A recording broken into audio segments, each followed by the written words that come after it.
Hey there, subscribe to my channel, and also press this bell icon so you never miss any new updates, cause whenever we upload new video you will get a notification on your phone. Part 1.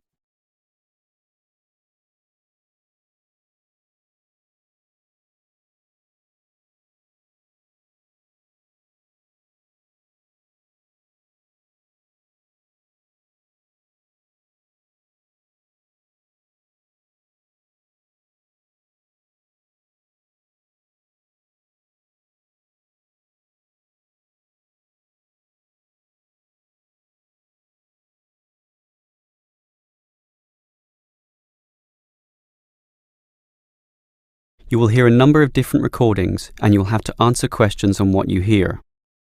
There will be time for you to read the instructions and questions, and you will have a chance to check your work.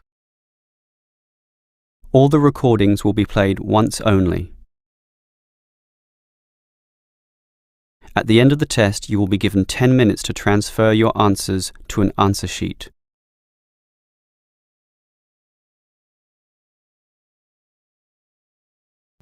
You will hear a student phoning to inquire about a car for sale.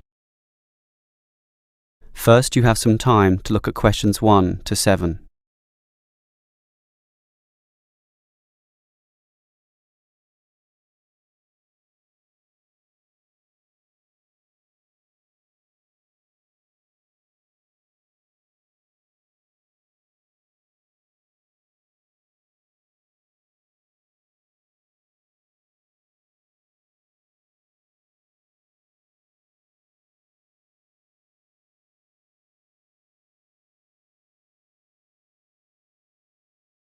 Now we shall begin. You should answer the questions as you listen, because you will not hear the recording a second time. Listen carefully and answer questions 1 to 7. Hello, can I speak to... the advert doesn't give a name.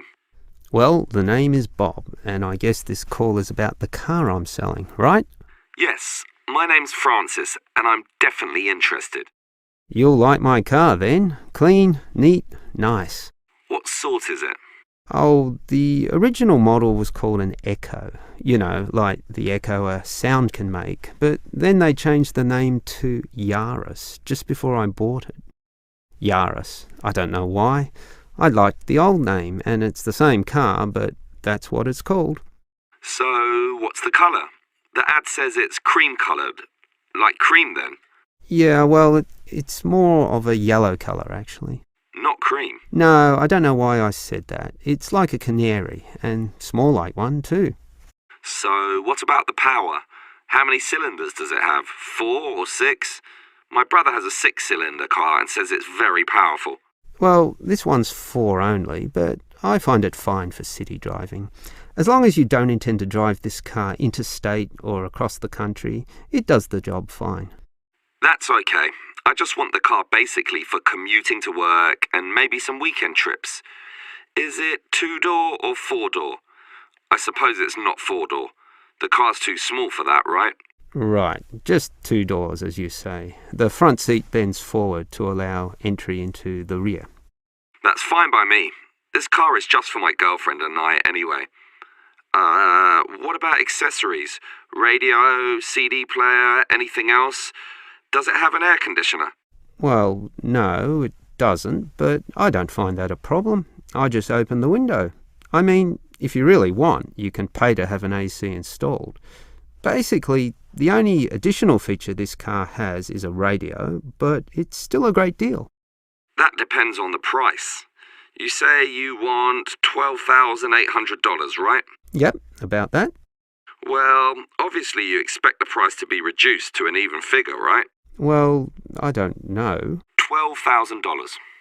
$12,500, maybe. If you can lower it a bit, I'll come and have a look, okay? Okay. Let's say $12,400, but I won't lower it any more than that. Certainly not to $12,000. Well, if I can get that better price, I may come over this afternoon. But what year is this car? How old is it? My brother's got a 12-year-old car and it's showing problems. Well, my car was brand new only 3 years ago, but it still looks like it's only been 1 year on the road. Okay, that sounds good. Before you hear the rest of the conversation, you have some time to look at questions 8 to 10.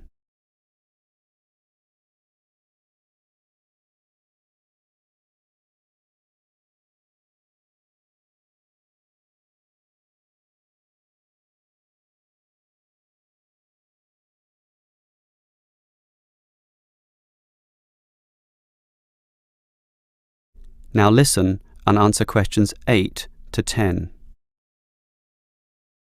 Can I just ask a few more general questions about this car you're selling? Sure. Can you just tell me why you think it's such a good deal? Of course, I won't necessarily believe you, but just tell me what you think. You can believe me. I honestly think this is a nice car, well worth buying at the price I'm asking. How much registration does it have left? To be honest, not so much, but I think having lots of registration is irrelevant.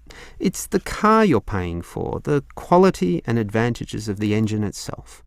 Well, what about that then? Okay, many people like to accelerate down the freeways, right? There are a lot of speed demons out there who think quickness is all that matters, but basically, people are mostly trapped in city traffic. So one of the things I like is that because this car is small, you can put it anywhere. Say you're in the city wanting to duck into a shop. Well, you can fit this car in any little space while you go shopping or do other things, and that saves you a lot of time. Yeah, but it's not that powerful, right? Oh, sure, the feel of a smoothly purring 6-cylinder engine attracts many people, but I compare my car to those small football players with the tight turning circles, those who can run rings around the larger players. This car is like that. It can turn this way and that way, dodge here, duck in there, sneak around corners, squeeze ahead and grab a position. That's also very useful when travelling in city traffic. Okay, I'll think about it. Sure, think about it, but all these advantages are sound and appeal to other buyers as well. No one holds the same car forever, so you can say exactly the same things that I just said when you want to sell the car. That will make it very easy for you to pass this car on to the next buyer. Yeah, maybe you're right.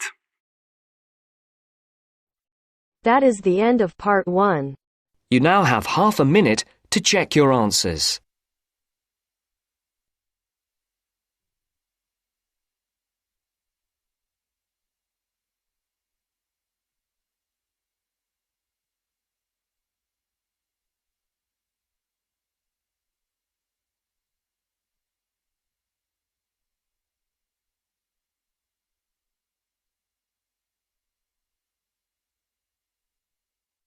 Now turns to part 2. Part 2.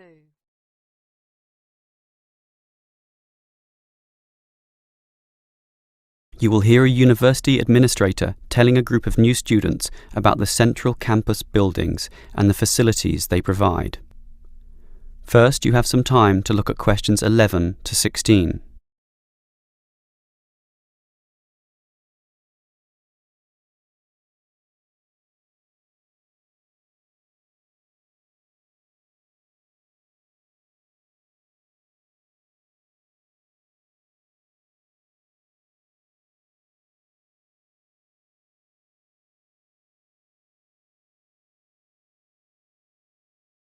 Now listen carefully and answer questions 11 to 16. Welcome everyone to the Brandon Complex, the geographical and, we could say, spiritual heart of this university. This is basically where everyone eats too, as you can see by looking around. There are many different cuisines here, Chinese, Indian and Middle Eastern, plus the usual fare of a local type, all in that corner over there. We have many shops here too, but the biggest is Wilson's right there, providing clothing and hardware. That's next to all the restaurants. Now, on the opposite side of Wilson's we have 3 shops. The one in the corner there, closest to the restaurants, is for DVDs. Yes, the DVDs are cheap and affordable, and you can also rent DVD players as well. Moving on, in the corner directly opposite Wilson's is the Student Union office. Incidentally, you are all encouraged to join the Student Union, as a Student Union card gives you many benefits, including discounts on basically everything you can buy here at the Brandon complex. Outside this complex, on the other side of the road, you can just see it from here in fact, is a building that we call by the rather unusual name the H building. Next to this, on the other side of some trees along the main road, is the Engineering Institute, but that doesn't have anything to do with the Brandon complex. One last thing is that just outside this door, near us here, you can see a grassy oval patch. Well, that's the playing field for what we simply call the fitness room, which is alongside. So you can put on some calories here at the restaurants and then burn them off at the fitness room afterwards. Oh, I forgot to mention this shop right here, in the middle, beside the Student Union. It's the bookshop. And as you can see, it's always busy, always popular. You can buy newspapers, magazines and stationery there, plus a few clothing items as well, just as you can at Wilson's. Why don't you go and take a look right now? Before you hear the rest of the talk, you have some time to look at questions 17 to 20.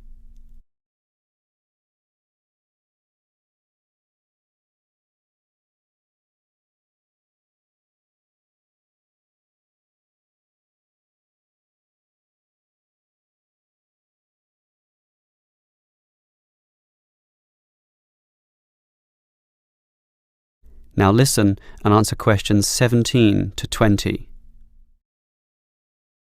Now, I'd like to tell you a bit more about one of the buildings here, namely the H building. Despite its bland name, you might be interested in what goes on there. It is our main recreational centre, with halls, offices and space available for a variety of activities, mostly for those who want to get fit. For example, if you're interested in yoga, you're in luck, since 4 days a week there are free yoga classes. They have several levels, so if you're a beginner, you'd have to start with that. You can check the schedules on the wall there. Yoga used to be at night, but now it's in the mornings, but not on Wednesdays. Along those same lines, there's aerobic dancing in the afternoon. This shares the same room as the badminton games, which are on Mondays, Wednesdays and Fridays. The aerobics are on the alternate days, Tuesdays and Thursdays, and it's not restricted at all. Everyone is welcome to join, although the instructor may divide you up, of course, according to ability. And, just to show how diverse the H building is, there's even some spiritual solace available there, inside the multi-denominational prayer centre, with individual booths and a variety of holy scriptures and texts available to read from all the major religions of the world. That's open all day over the weekend, but not at night time, when the rooms are for private booking. Finally, for those of you of a cerebral nature, the University Chess Club operates at night. That's open from 8 p.m. every, is it Wednesday or Monday? No, sorry, Friday. And I think it closes at about 11:30 p.m. So, there's something for everyone in the H building. That is the end of part 2. You now have half a minute to check your answers.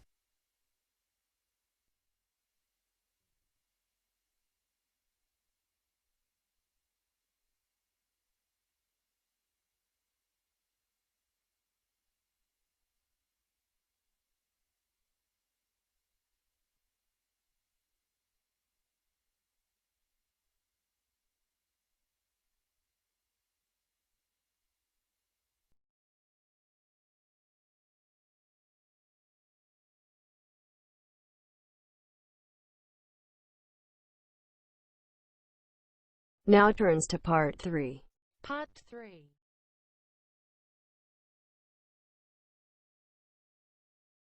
You will hear two students, Dylan and Emily, discussing a presentation which they will have to make. First, you have some time to look at questions 21 to 24.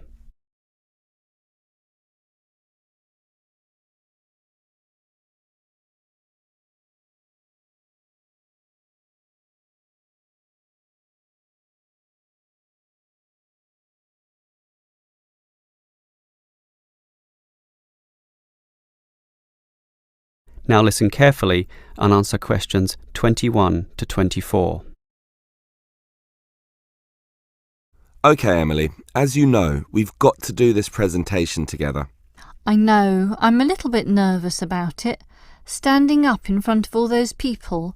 And what if the presentation fails? What if... Don't worry, I've been reading a book about giving effective presentations.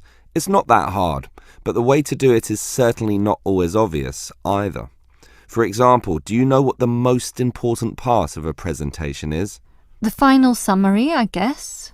The opposite. The first minute, in fact. The theory says that first minute is when you win or lose the audience. If you lose them at that point, you'll probably never get them back. So that's why you need a hook. A hook? You mean like when you catch fish? Yes. I mean, not exactly, but yes. We want to catch the audience, right? So we need to start in a way which wakes them up, gets them interested, and makes them watch us. I see. Basically, no matter how good our presentation is, if the message doesn't get across, the presentation fails. So we need to give a fact which really amazes them, or an interesting story, or pose a dilemma which makes them think, something they can really puzzle over. It's better if this is related to the subject, of course, something to do with management in our case. So that's the hook? That's right. From then on, we'll just follow the basic advice. Like what? Like, talk to your audience, as equals. Don't talk down to them, or up to them. They're just the same as us, right? You're right, Some of the best presentations I've ever seen sounded just like conversations. Exactly. And what else made them good? Well, the speakers sort of involved me in the topic and issues under discussion by asking questions, by referring to me, by saying you, and, well, basically they were interesting. And they're exactly the tips we'll follow too. It should be fine. Before you hear the rest of the conversation, you have some time to look at questions 25 to 30.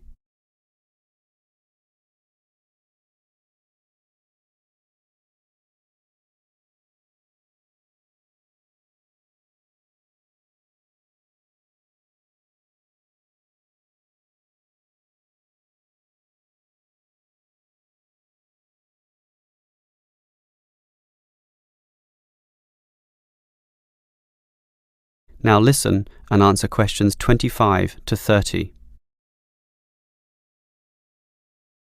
Emily, I think this will be a fine presentation, but how are we going to divide it up? For example, who's going to open it, you or me? Well, I think you have a very natural style, so you should start. This talk has 5 main parts, so you can introduce it and then do part 1. That's the historical context or background to the issue. Yes, then I'll do part 2 about current views. You do part 3 and I'll do part 4, leaving both of us to handle the question time. I'm okay with that. In part 1, I'll probably speak at length about Hoffman's theory, about management styles, and compare differences in culture in relation to the style of management used. That sounds good. Those differences are important and certainly relevant to the current times. Hoffman makes some excellent points too on this issue. That's why I'll follow up with present-day perspectives and viewpoints on this, such as the problems facing today's managers in the complex multicultural workplace, where basically one can no longer assume one is dealing with a single culture in the workplace, but actually a multiculture. That sounds good also. Then I'll take over, discussing the implications and problems of this. I suppose you'll look at the pluralist movement. Yeah, I was thinking about that, but then I changed my mind. I've decided I'll look at the productive diversity argument. It's more interesting anyway, so I'll go with that.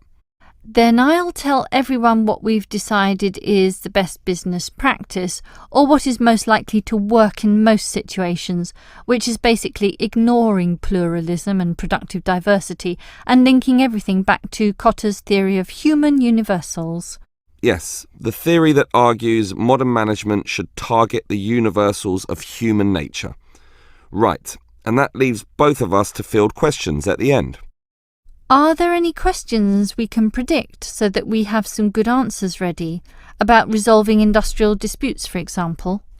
Well, I'd say that industrial democracy usually surprises people, so we should expect a lot of questions about that. Yes, the theory is that it increases productivity and reduces industrial delays. And results in better decision making, but that's all theory. Most people would think that industrial democracy is just about unworkable in practice, so let's be ready to explore that issue in some depth, as well as any other related topics, okay? Okay.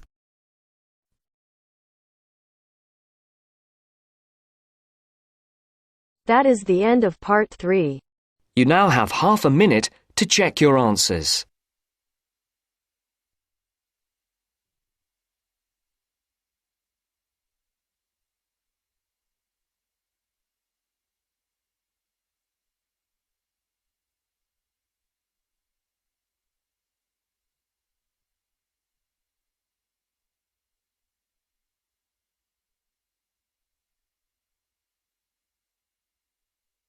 Now turns to part 4. Part 4. You will hear a lecturer discussing the possibility of creating nuclear fusion. First, you have some time to look at questions 31 to 35.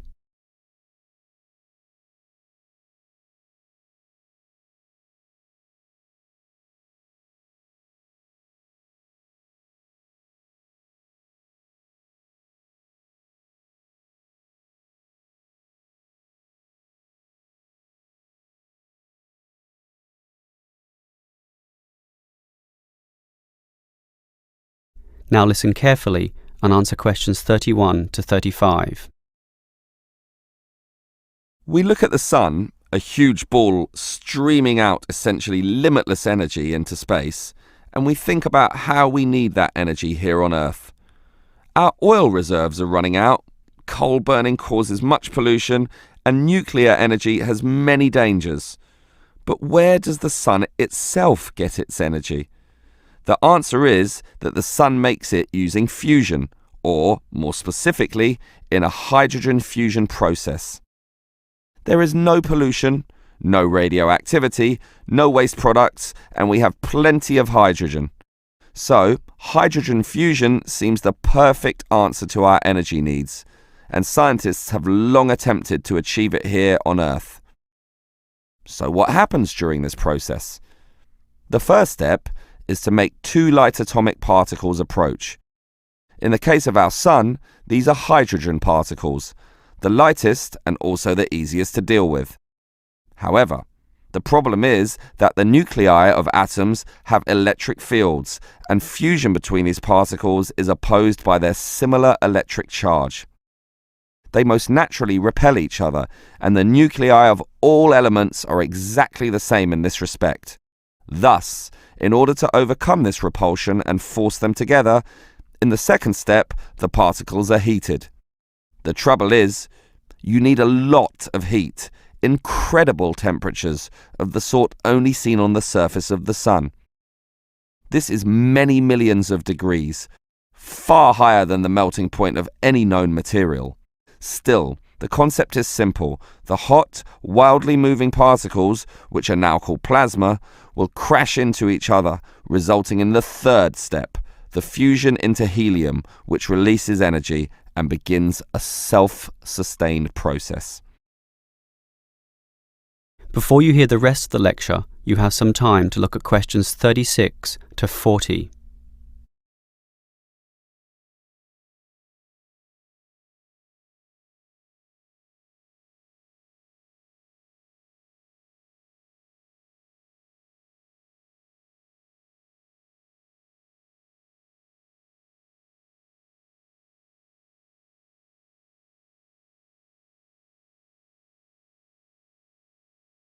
Now listen and answer questions 36 to 40.